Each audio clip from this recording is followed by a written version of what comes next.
what's up, it is .cmaker for Pieces of Prestige, and today I'm teaching you how to use block breaks in Rollercoaster Tycoon 3.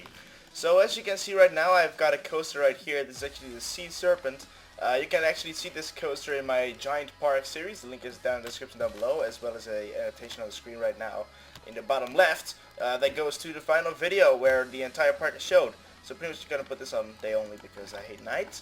Alright, so as you can see, this coaster has got more trains than it has stations. Normally it would be kind of like this. You would have 2 trains. Now of course you can't pick anymore because it's not block sections. What this is this is right now, this is when I open it. Let's say I open it and I put these up at max weighting 15. Here we go. As you can see, they go into the same block. This is actually a block. I will right now teach you what a block is. A block is pretty much a piece of track where one train is allowed. It's not allowed to have 2 trains on the same block at the same time. You can see that right here. Right now, actually, when this one departs, this one will depart in a couple of seconds if I'm correct. They will pretty much not be anymore on the same block. But that's normally, normally this coaster car would stop right here. When this coaster, this train right here is not done, it will stop right here, and I will show you that right now. I will close it, put this on. Alright, and we will select, as you can see now, right now we can actually select 3 cars, and that is also because I added a block. Now right here, if I actually delete all trains, here we go, you can see this. This is a block break. The way you can actually see if it's a block break, I actually made 2 examples right here. A block break is pretty much just the same as a normal break like this, only then it's twice as long. As you can see right now, this is an entire segment long and this is half a segment. So pretty much as you can see, this is a block break right here, this is a normal break. Alright, so right now I'm going to tell you what a block is. A block is pretty much where one train is allowed on the thing, on the piece of track, as I already told you. So we're just going to delete this, I guess, this part. Alright. So pretty much as I can show you right now, I can add some of these here block breaks. Here we go, and add one more block break and a little turn back to the station. Alright, so right now as you can see I can add one. Also a block break, by the way, in Rollercoaster Tycoon 3 it is also giving the coaster speed. So as you can see right now, every time the coaster goes over it, it makes that sound, and it's actually keeping the train at speed. So some people use this for dark rides, to make them go. Alright, so pretty much this is only one train. As you can see right now, I can't put any more trains on here. As you can see, I can't. Alright.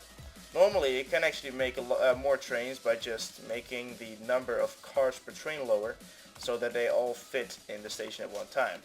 Instead of doing that, as you can see, I actually built in these block breaks here. So now if we go to settings, operating mode, we can see that there's block section. Alright, so we're going to click that, and now it's turned into a track made of block sections. So that means that this part is a piece of track, this, from the end of the station to here, from the end of this break to here, and from the end of this break to here, from the end of this break to the station. Alright, so I will show you that right now. I will actually make, let's see, alright, so the reason we can't add more than 3 is because there always has to be 1 block free. If there's not 1 block free, it's pretty much common sense. When you have 2 block segments, so 2 pieces where a train is able to go, and you have 2 trains, they will never start running because they'll be stuck. Pretty much this train right now is on this block section from here to there. Now, if another coaster is here waiting to go into this one, and this one is here waiting to go into that one, it would glitch. That's why there's always 1 block open, so you can't have the same amount of trains as block sections.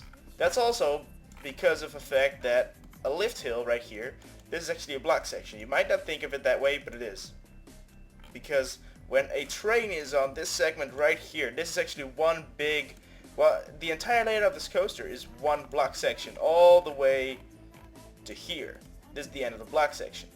From here, the next block section is from the end of this break to the end of this break on the station. As you can see, the station is made of block breaks, the same as here. Alright, then the next block section is from here to there. That means that we have 1, 2, 3, and the lift hill makes 4 block sections. That means 4 minus 1 equals 3. We can maximum have a number of 3 trains on this ride. Unless, of course, we decide to change this one for a block break with which we can have 4 trains, because there's 5 block sections, because this will be a separate block section. Right now, as you can see, these breaks are half a segment long, so they are normal breaks and not block breaks. They have nothing to do, they're just trims. Alright, so back to here, let's go ahead and open this. We are actually going to put this at 0 and this at 0. Actually, put this at 5. Open. Here we go. As you can see right now, this train will go in a couple of seconds, if I'm correct. Did I open? Oh wait, I actually did the wrong one. Alright, that's pretty stupid, but alright, here we go. So now this is open. In a couple of seconds, this train will leave the station. Here we go.